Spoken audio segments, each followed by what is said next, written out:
Une des propriétés vitales qu'on a vues est la présence à l'intérieur des organismes d'une structure extrêmement ordonnée.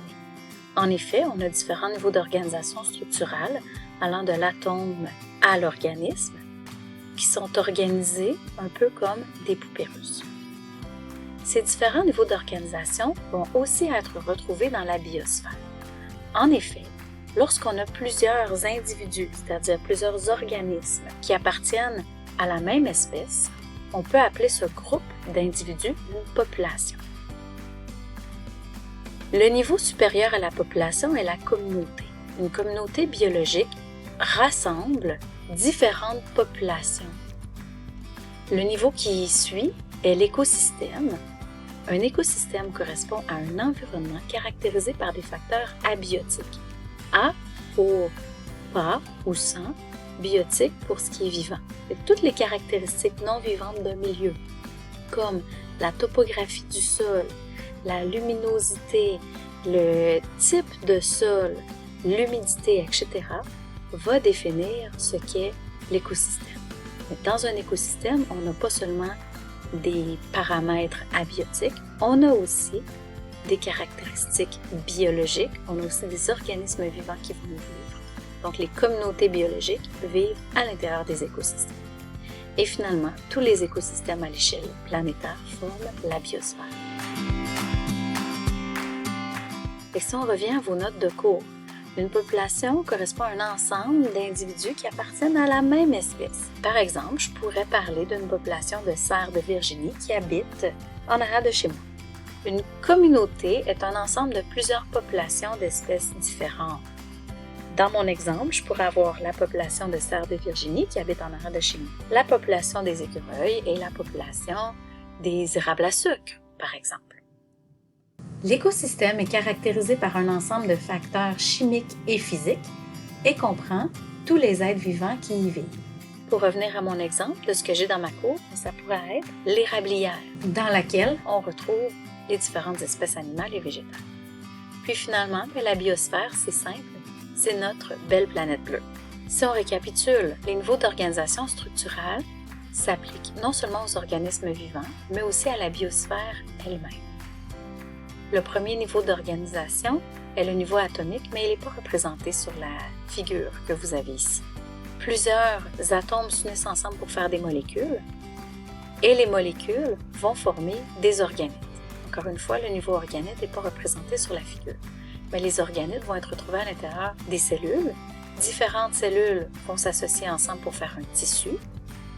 Dans un organe, on a besoin d'avoir au minimum 2 types de tissus différents qui sont associés. Et les organes, qui accomplissent des fonctions distinctes, vont jouer un rôle dans la fonction générale d'un des systèmes présents dans l'organisme. Ici, dans notre exemple avec le poisson, qui est un ange de mer, c'est un individu, un organisme, c'est un individu qui appartient à une espèce et tous les individus de la même espèce qui vivent au même endroit forment une population. Lorsqu'on ajoute à la population, dans ce cas-ci d'anges de mer, d'autres populations d'espèces différentes, on parle d'une communauté biologique. Et dans cet exemple, le récif corallien correspondra à l'écosystème, c'est-à-dire toutes les espèces, toutes les populations d'espèces différentes, auxquelles on vient rajouter le milieu abiotique, c'est-à-dire la présence de roches, le type de sol, la température de l'eau, etc.